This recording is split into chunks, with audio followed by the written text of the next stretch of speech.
Hi guys, and welcome back to my channel. Today I wanted to do a little chit chat video focusing around the holidays. So I know a lot of times people get into the Christmas spirit. You start shopping, you're thinking about, all the people that's going to come over, you're thinking about the presents, the memories. But then there's a lot of people who don't really have that same sentiment because they are dealing with grief, meaning that they lost someone, someone close to them. So it's a bit difficult to try to celebrate the holidays and push everything to the side just so that you can kind of be in the moment.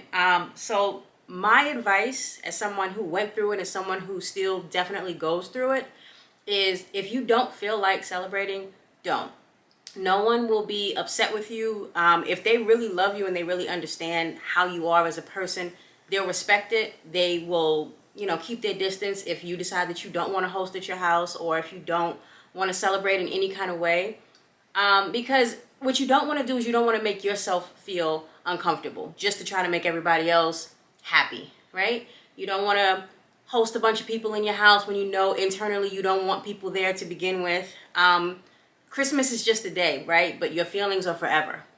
So that means that them presents that you got, they will be there tomorrow. That person, God willing, will be there tomorrow. So you can give it to them on another day. You could do like a pre-Christmas if you want. You don't have to necessarily celebrate on the day. And I know a lot of people just feel pressure to just have everything perfect, have everything right. But if you're not feeling right mentally, then you just can't do it. And that really applies to any day, not just Christmas. But for me, what's helped me, I guess, get through it was just trying to just push along. That's really all I can say. Just push along. The first year is always going to be the hardest, especially if, the person that you were close to passes away kind of close to the holidays, right? For me, it was my grandmother. She passed away in March, and then, you have Christmas in December. While it's not right next door to one another, it was still the first holiday that I had spent without her, like my entire life. So, I didn't know how to process it. So I remember specifically, I woke up that morning, it was probably, I don't know if it was Christmas Eve or if it was Christmas Day. Sometimes I cook a day ahead, sometimes I cook on a day, it depends. But regardless, I woke up that morning and I felt just like numb or just like indifferent. I wasn't in a bad mood. I wasn't in a happy mood. Like I was moodless, if that makes sense. Like I didn't have any type of anything. I didn't have any kind of emotion. I didn't really want to get out of the bed, but I didn't really want to stay in the bed. You know what I'm saying? I just kind of felt like, I don't know how to describe it. I really don't know how to describe it. I remember having to tell somebody that day, I guess maybe because of how quiet I was acting or withdrawn or whatever it is that you want to call it. And the first thing out of my mouth was like, do you not understand? This is the first holiday that I don't have my grandmother. And people get caught up in their own lives, right? So they forget. They know that you just lost someone. But again, we're talking March to December. So in their head, not saying that they didn't care about my grandmother, because they definitely did. But maybe they weren't thinking about it at that exact moment. Or maybe it's because Star has always presented herself as somebody who's super strong, who can just take all the punches and, never get sad. And that's just not the truth. I am a tough person, and it's because it's just the way that I'm built, right? It's the way that God made me. It's the way that my family made me. But at the same time, I'm very, very sensitive.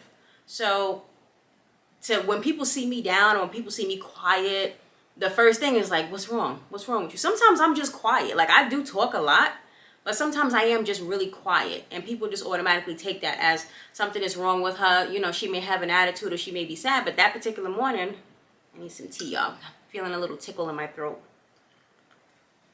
That particular morning, I just wasn't in the mood to be bothered, but I also wasn't like standoffish. You see what I'm saying? Like it was, I don't know. It was just, I was just in a moment. That's all it was. I was in a moment.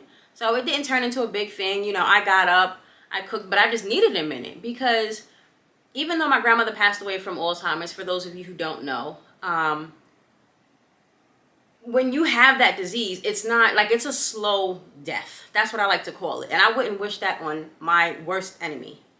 It's a slow death. So it's not like we didn't see it progressing, see what was going on, gradually how she got worse and different turns of events that happened. And it was just real shocking to me, because since she's the person who raised me, the things that she had to do for me, I then had to do for her. And I didn't mind doing it. But it just was like, you know, I don't know. It was kind of like sometimes I would have moments where I would be like, just snap out of it, grandma. Like, just come back. You know what I'm saying? Like, this disease is not real. Let's just get back to how we were. Like, you know, if I could reverse time, I would, but obviously I can't. So it was definitely it was hard to watch, but it was more hard to process mentally. Me watching her essentially deteriorate, you know, for years until, you know, her very last day. I was in New York. I was in Jersey. So I'm originally from New York, but we moved to Jersey. So I was in Jersey, and I flew down to North Carolina to come see her. She was in a nursing home towards the end, because it was just a little, you know, too difficult to care for her at home. So I flew down to North Carolina, and, you know, they had said that she, you know, she wasn't eating, because towards the end, and, you know, your body does start to shut down. I really don't think it matters what type of death you're about to have, you know, from what, rather, I mean, outside of like a gunshot or whatever, you know. I've never died, so I don't know. But certain things start to shut down, right? Regardless, things shut down. She was not eating at that point, so she got really, really skinny. You know, she couldn't talk at that point, couldn't communicate at all. She was just like staring, just like blankly, like she could see you and things like that. I noticed that the lights were really bright in her room, so I turned them down, you know, things like that. Just sat and talked to her, because it's not that I'm not good with that kind of stuff. It just, I didn't know how to take it. I didn't know how to process it. I did not know how to process it, because you know, to me, I knew what was getting ready to happen. Like within a matter of minutes to hours, she was going to be gone. You know, and like I said, while we got the slow progression of it, you know, her just gradually going, so the phone call stopped and this and this and this. But at that moment, it just became a reality, but it was a reality that my brain just did not want to accept. Like my brain was flat out like no to me. You see what I'm saying? So I don't know. There's so many things in hindsight that I wish I could have said, but I said the most important things to her. I told her that I loved her. I told her that, you know, she could go ahead. I would be okay. Don't worry about me. Things like that. But just little things. You know, my grandmother was my best friend. So just little things that, like, you know, I just wish I could call up and just tell her, yo, guess what happened? Da, da, da. Because she was just like that, you know. So that first holiday, that first Thanksgiving, you know, her first birthday, her birthday's in October, my birthday's in November. We born on the same day, just different months. So her first birthday, all of those firsts without her were extremely hard for me. You know, and I cried for a long time. Sometimes I felt it coming. Sometimes it just came out of nowhere. You know, watching something on TV might just make me just bawl out. And it does not get, I'm not going to say it doesn't get easier, because it does, but then it doesn't. So I guess it really just depends on the individual. It depends on the person. It depends on, you know, the circumstances that you have going on in your life. If you never get over it, it doesn't make you a weak person. It makes you human, you know. And obviously, the closer you were to that person, the harder it is for you. The harder it's going to be for you to kind of like move on. And sometimes, I mean, a lot of times you probably won't ever move on. Like there is always going to be a piece of you that, you know, that died the same time that they died. Like, you know what I mean? And I used to always hear that, and I never really thoroughly understood it. Definitely understand it now. Because certain things are just not the same. Like, I don't care how much you try to front. I don't care how much you try to, you know, whatever. Things are not the same. Especially if there were like certain things that you used to do with that particular person, and now you're doing it by yourself, and it just doesn't feel right. You know, so I don't know. I will say, you know, she died in 2019. We're in 2022 now. So a few years later, I am able to have these types of holidays and not necessarily cry. Now, in terms of me getting sad, I'm sad about her all the time. Think about her all the time. Talk to her all the time. You know, almost every other day, truthfully. You know, but I talk to her like she's still here. You know, like I know she's watching me. I know, like I try to do right because I'm like, all right, she's watching me, so I don't want to get in trouble type thing, you know? So I try to spin it into, you know, something happy so that it keeps me up that way. You know, but it's hard. It's definitely hard. You know, so going back to what I originally said, if this time of year is just too much for you, I don't care if the person just passed away or if it's been 20 years. The goal and everything is to try to just essentially get to a point where you feel that you can sustain, right? Or just, I don't know how to even say it. It's like you're no good to anybody if you're no good to yourself, right? So you have to get to a point mentally to where you're like, okay, I can function, I can do this, you know, I'm really happy to do it, I want to do it. If the need is not there, don't do it. Just don't do it, because you're gonna regret it. You're gonna feel overwhelmed. You're gonna feel tired. You're probably gonna go through a range of emotions. You're gonna feel like nobody's helping me. And then if somebody tries to help you, you're gonna be like, get out of my kitchen because I don't need your help anyway. That's how I am. I don't want nobody in my kitchen. And it's not that I don't trust people or I don't want to be around anybody or any of that stuff. It's just like I like cooking, so I like doing it. You know, I like being in the kitchen. I love it. I love all of that. So just go sit down. Go watch TV, go shopping, go do whatever you got to do. I'll call you when the food is ready. That's how I am. So you have to get to a point to where you're feeling it on the inside and you're like, okay, you know what? I'm ready to do this. People will understand. I promise you, people will understand. And let me tell you something. If they don't understand, then that's a problem that they need to work on with them. Don't let anybody make you feel like it's your fault for grieving how you grieve and for how long you want to grieve for. Okay, people have a huge thing with that. Everybody likes to kind of project how they feel on other people. People want to tell you how you should feel. They want to tell you what you should say, this and this. No, it's about you. Whatever you feel is what you do.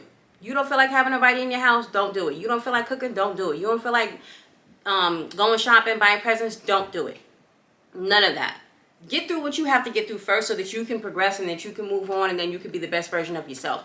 That's with everything. That's not just for grief. That's with everything.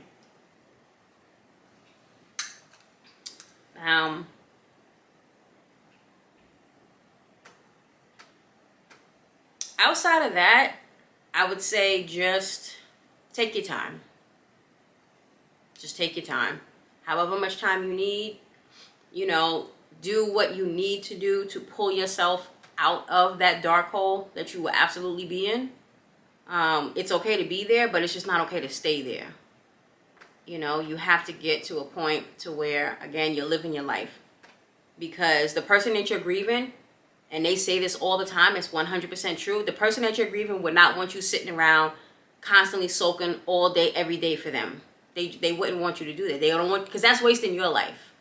You know, you're still here. People love you. So, you know, get out there and just rock out like you always did. But take your time and do it on your own time. Maybe you can revisit it the following year. Like, all right, I'm finally ready to do it. You know, have Christmas in July. Who cares? What difference does it make, right? What difference does it make? Christmas, first of all, is not about presents, okay? It's about Jesus. So man turned it into this huge, you gotta have all these toys and all these clothes and break your pockets and all. But that's another video anyway. We're talking about grief and how to deal with it, you know, during the holidays. You're dealing with it every day. But sometimes the holidays are just harder for people because you don't have that person there. You don't have your person there. And depending on who they were, it takes a lot out of everybody.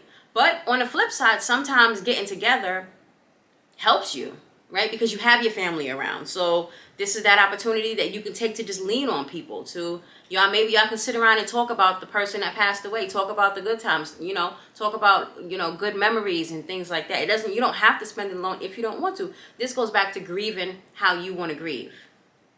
I think that is all that I have for now. But whatever decision you decide to make, whichever way you decide to go, if you decide to celebrate Christmas this year, if you don't decide to celebrate Christmas this year, I truly hope that you find a way to come to some type of peace with your loved one that has passed away.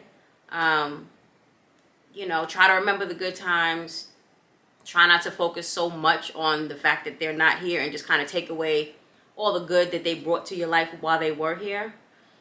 And just remember them, you know, remember them in the best possible way. That's really my only piece of advice that I could say that would maybe even begin to scratch the surface of helping you. Although it never will.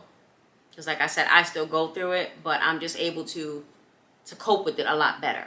Right? You know, and that's really the name of the game. That's what we're trying to do. We're trying to cope with it as best as we possibly can.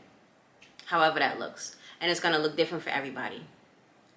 But that's all I got for now. So I want to thank y'all for watching this video. I definitely hope you liked it. I hope I helped somebody. Don't forget to subscribe, and I'll see you guys tomorrow.